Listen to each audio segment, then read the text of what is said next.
Hello, good evening, and welcome back. Sadiq Khan compares Donald Trump and Boris Johnson to the Nazis. I would have thought that would be a compliment coming from a left-winger.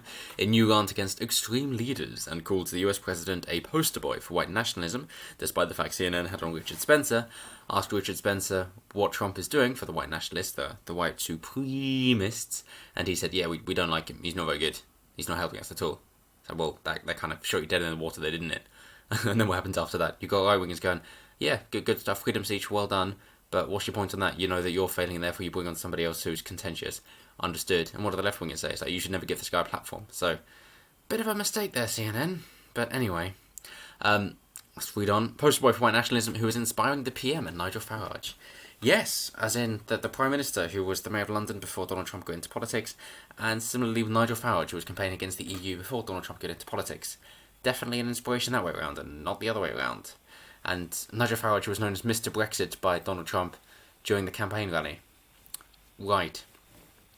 So, the London Mayor was writing about a rise in right-wing populism in the world. Don't see a problem with that. Populism, as in doing the things for the people. Oh no, the ivory towers are falling.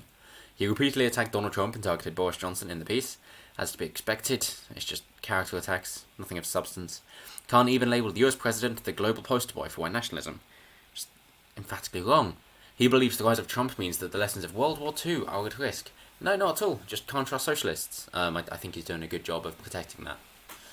And so, let's read on. London Mayor Sadiq Khan, the Pigeon, has slammed Boris Johnson and Donald Trump, he'd like that, as extreme right-wing leaders, and claimed that the lessons of the Second World War are in danger of being forgotten because of their rise in popularity. Extreme right-wing, so anarchy, because extreme left-wing is huge government controlling everything, as communism or fascism. And of course, fascist comes from the English word faggot, because fascist is a bundle of sticks, and the English word for that is faggot. So, yes, technically, then Mussolini was a faggot, if you want to use the English word, but for some reason that's not quite so popular. Maybe Antifa should rename themselves to be anti-faggot. See how that goes down. Oh, that's like, what was it, Dave Chappelle in an interview? I think it was Dave Chappelle, I'm not sure. Who said, and this is where the video is going to get demonetized, but it's like, how come, as a black person, or how come I can say nigger, but I can't say faggot? To which the interviewer said, well, it's because, a faggot, you can only say that if you're gay. And Dave Chappelle said, yeah, but I'm not a nigger either. It's like, yes, good point. It's almost as if that the people who are in charge of this, the speech police, essentially, are saying then that all black people are niggers. Nigger is a derogatory term used as a form of ownership. So, I think that's a bit racist in their eyes, but what do I know? So, moving on, the London Mayor added that support for democracy in the Western world is at a record low. Yes. Almost as if letting people vote on something, and then not putting it into place 2 years after as promised, and then delaying it even more, and then having a load of protests about it, and delaying it even more, and then eventually having to suspend Parliament to get it done, to carry the will of the people. You might have thought, maybe support for democracy is at a record low. Maybe there's not a lot of trust in it, and these things can't happen anymore. Or maybe it's because ever since Tony Blair, he's been importing in a load of immigrants in order to vote for him, because it's like, well, we're going to leave the borders open, we're going to let you come on in, we're going to let you bring everyone you want to, and you can go on benefits right away. I mean, you can pretend to get a job and then quit on religious reasons and then claim benefits, like 80% of the Bangladeshis who are here just claim benefits. You could do that.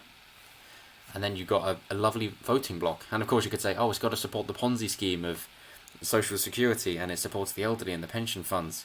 Even though, if anybody other than the government does that, it's illegal. But hey, we can't pass judgment on the government like that, because it would be undemocratic if the same law applied to everybody. It's like I made a video about, I think it was yesterday or the day before, one of the Momentum members of Labour is saying, oh yes, well, the government's too big, we need to shrink the government down and give it back to the people. It's like, hang on, you're a communist. You want a massive government. You want government controlling everything. So it's not on principles or morals, it's just tribal. It's just, you don't like when they do it and you're going to try and take away their power. It's similar to what Barack Obama did to expand the government out of America and increase executive power so that you didn't need Congress to sign off on things and you just get the president to do it. And now there's a Republican in the White House. Donald Trump can do exactly the same things. And so a lot of his executive actions has just been to repeal what Obama did, because he's saying, well, this isn't how it should go, so I'm going to use my power as president in a way that maybe it shouldn't be used, in order to undo the stuff that the previous president did, that in a way that it shouldn't be used, and then we can put it back through Congress and actually get them to do their bloody job. But apparently that's not democratic. So the Mayor wrote in the Observer, for the first time in more than 70 years, it seems the lessons of the Second World War are genuinely at risk of being forgotten, or worse still, being rewritten. What's that? That you're fighting with a socialist while there's a communist growing bigger? Is that what you're saying? We should focus on the bigger threat of communism instead of socialism? Sure. The EU and NATO, who were opposed to each other, so instrumental in preventing another bloody world war, are facing unprecedented attacks. Okay, well, the European Union was set up as a socialist scheme, and after the World War II, I believe it was the Austrian economists. Was it Austrian? No, it's the Frankfurt School. Yeah, sorry, out of Germany, it's the Frankfurt School, who set it up, hoping for a new socialist utopia. And initially, it was just set up with steel and coal, because that was required for war, and it changed the ECG into the EU as time went on, and then we enrolled under a Tory government, believe it or not.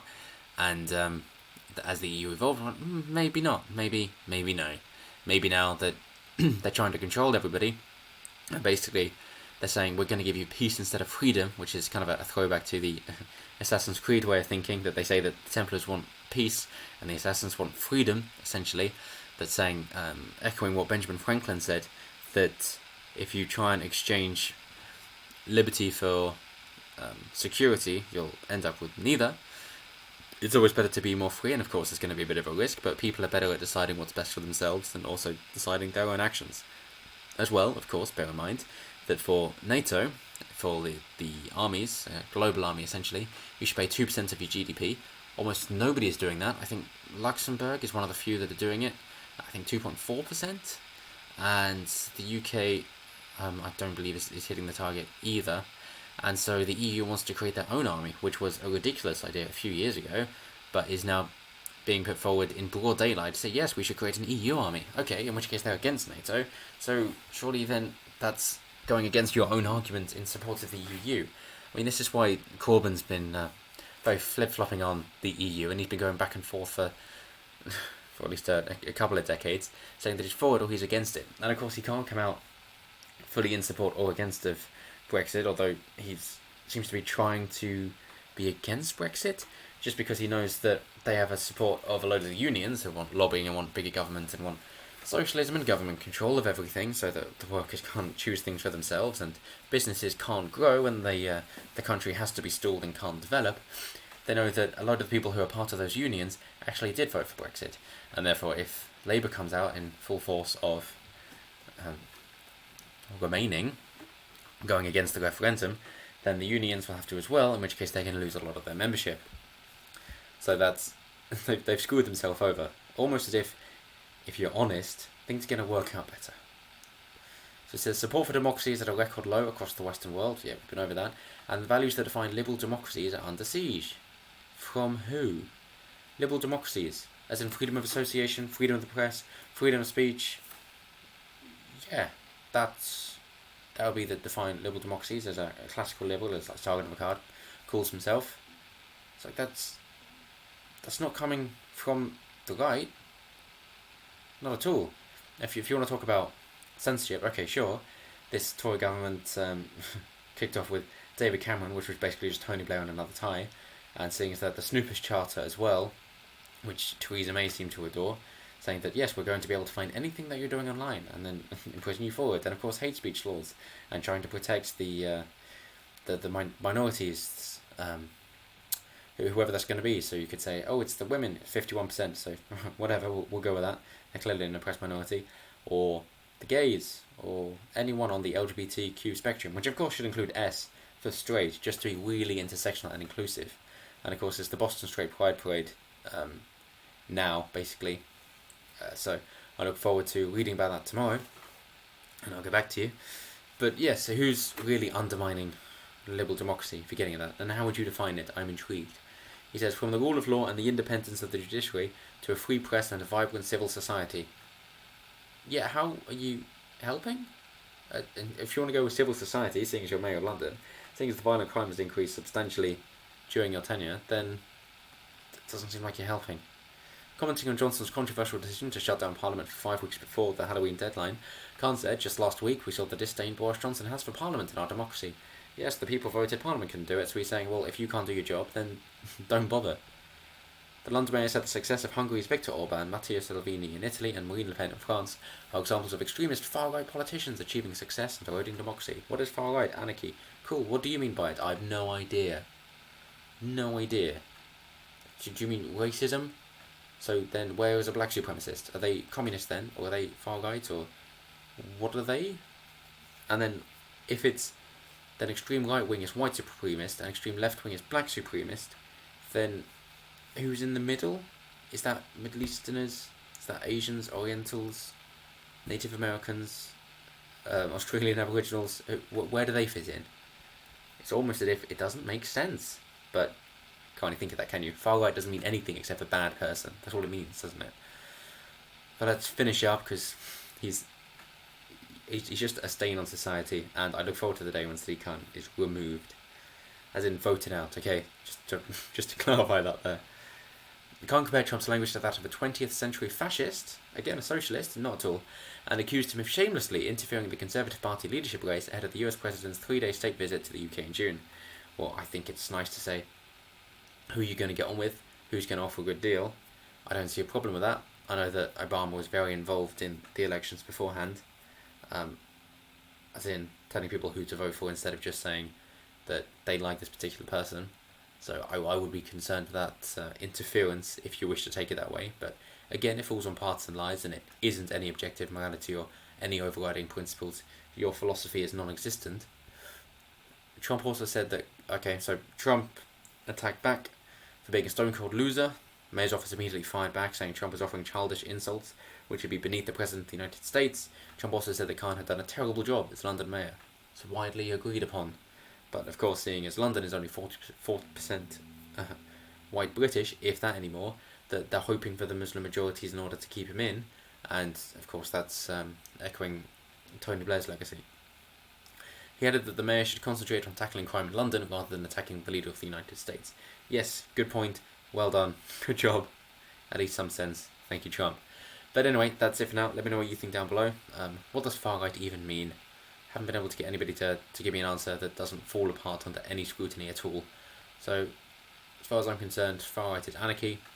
Because it's just a smaller and smaller government until it doesn't exist. I don't see for a second how you can go, oh, we're going to go for flat tax, we're going to decrease tax, we're not going to put any public spending in, we're going to let you do whatever you want. Yeah, there's complete freedom, we don't care about minimum wage, don't care about taking care of anybody, we don't exist at all. That seems to be the natural progression, and yet at some point along there of saying, we'll let people do whatever they want, we're not even going to put in any regulations or standards to help people out, care about the environment, any of that. Suddenly, one step more, you become, yes, we're going to be in total control, we're going to have a marginal tax rate, we're going to have a gun registry, we're going to define you based on your group identities, and we're going to watch you the whole time, we're going to tell you the things that you can and can't say. It's like, hang on a minute, this has gone completely the other side, this doesn't make sense at all. Or maybe the political compass doesn't make sense, and academic agentism or something. Let me know what you guys think below, always interested to hear what you have to say, and I will see you next time. Have a good one.